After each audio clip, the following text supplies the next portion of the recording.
going on, everybody? Thank you for tuning in. I wanted to talk to you guys today about another topic. It's about a part two of a episode I just released, mental incarceration.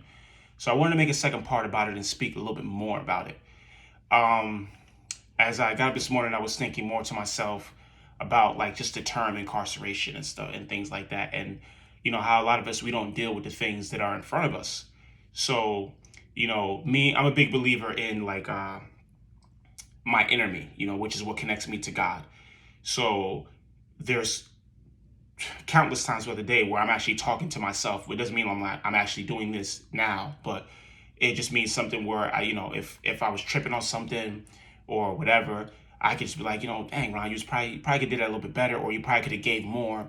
This is the thing where it's like you're kind of like going with your, kind of not fighting with yourself, but you're like speaking with yourself, consulting with yourself. Did you give it all you had, or were you in the right or were you in the wrong?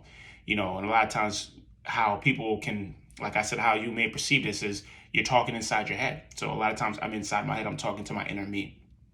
And when you don't face things, when you don't face things like straight up and you just kind of keep running from it, what you're doing is you're putting your inner me, your inner you in a prison cell. So you draw on those doors and you're leaving that person locked up there. So they can't voice their opinion because now you want to go on with your life, and you don't want to feel in a sense convicted, because I think a lot of times when we do things, if we did think something that was wrong, like you say, your conscience will weigh in. It can let you know, like, man, you were wrong for that. But what we do, for the sake of the conversation, we can say, inner you or your conscience. But what we do is we lock our conscience away. We lock that away and we incarcerate it because we don't want to deal with what is in front of us. And if we're if we're using something to cope with what we're going through, you're not consulting with yourself, you're not speaking with yourself, you're not listening to your conscience.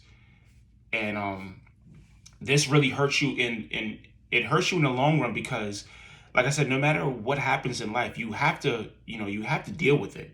If it's something bad, you have to deal with it. You're going to have to face your fears. You're going to have to get over obstacles.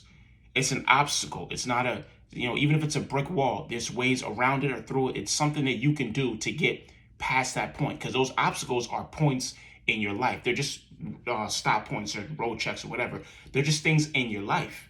It doesn't mean, like, God never put something in your life to stop you. So let's just get that out of the way right now. God will never put anything in your way to stop you. He's always, it may be an obstacle there, but he wants to strengthen you, get you stronger. But we as humans have a habit of incarcerating ourselves mentally because we don't want to deal with that obstacle. So we come up against this obstacle, right? And then we're like, well, I was having a good run. It was really good. And then you stop because that brick wall is there. You don't even look right. You don't even look left. You don't look and seeing, like, let me see how long this brick wall is. It's not from infinity to infinity. You just look at this wall like, well, it's in front of me, so I guess I should stop here. Like, no, it's an obstacle. Get over that. Don't incarcerate yourself mentally because you don't want to deal with that. Maybe he gave you that obstacle because it is something you're not dealing with, and in order for you to get over that to the next level, you have to, like, not carry that baggage with you. You can't have any excess baggage with you.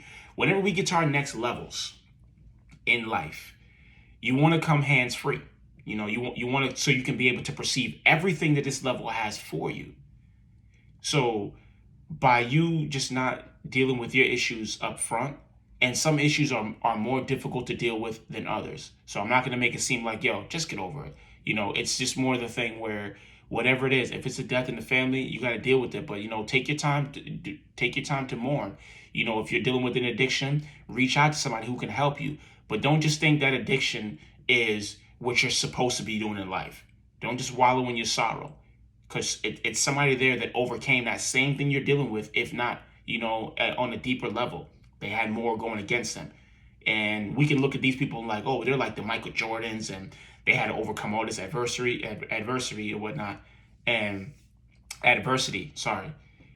And, we look at them like, well, they were the champion. They were built like, yo, anybody could be a champion. Anybody could be a warrior. Anybody could be a conqueror. But it just starts in here. That's what it's going to start. It's going to start with you. So I'm quite sure there's days where these people you look up to, there's days they don't want to get up. They deal with the same things you deal with. But you know what they say? I'm not going to incarcerate myself. Like if it's something weighing on me, I'm going to deal with it, or I'm going to find somebody to help me deal with it. And that's what I'm suggesting for people to do.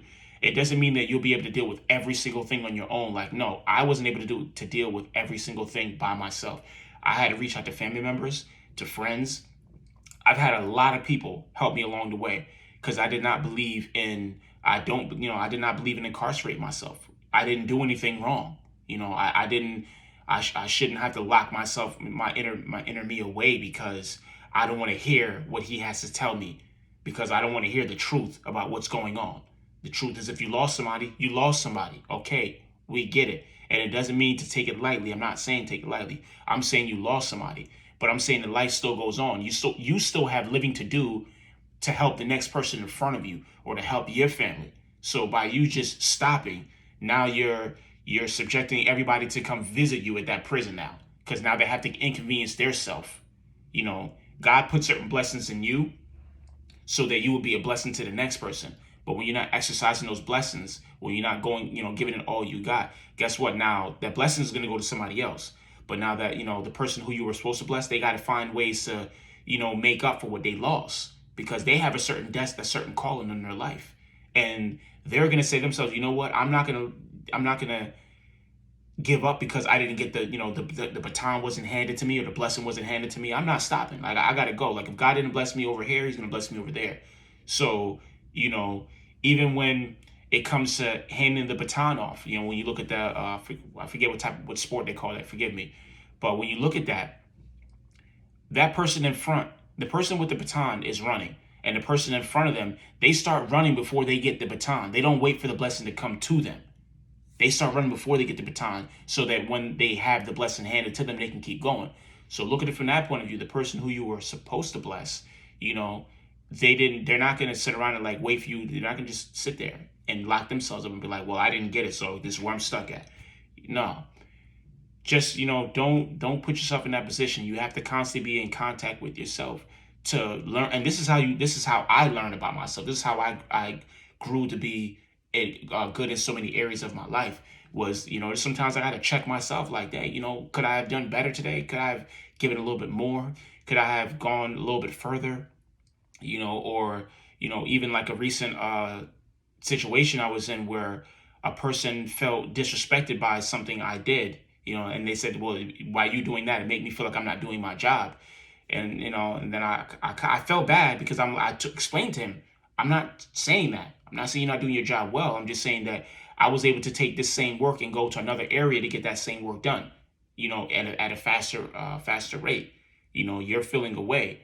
So, at that point, he made me, like, I felt like maybe I could have handled it better. But then I'm like, no, you handled it the exact way that you were supposed to handle it. It doesn't mean I felt good about it at that time, but I realized that there was nothing more I could give to the situation. That person was going to feel away because they were going to feel away. No matter what I said to them, even when somebody else explained it to them, that, Ron was right for what he did. They didn't want to hear it. So like I told the person, I'm like, I can't speak to you if your ego's in a way. So, but right there and then, I guess he kind of felt like he put himself in that cell because he didn't want to just come speak to me straight up. He wanted to go speak to everybody else.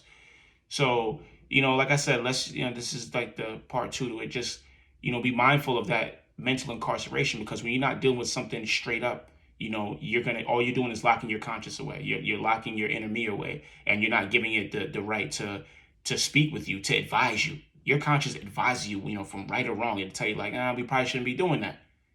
So let's take that into consideration, and let's be more aware to stay free. We don't want to imprison ourselves. We don't want to put ourselves. We don't want to lock our greatness away. So I want to thank you guys for listening. I hope everybody's doing safe out there. Have a good one.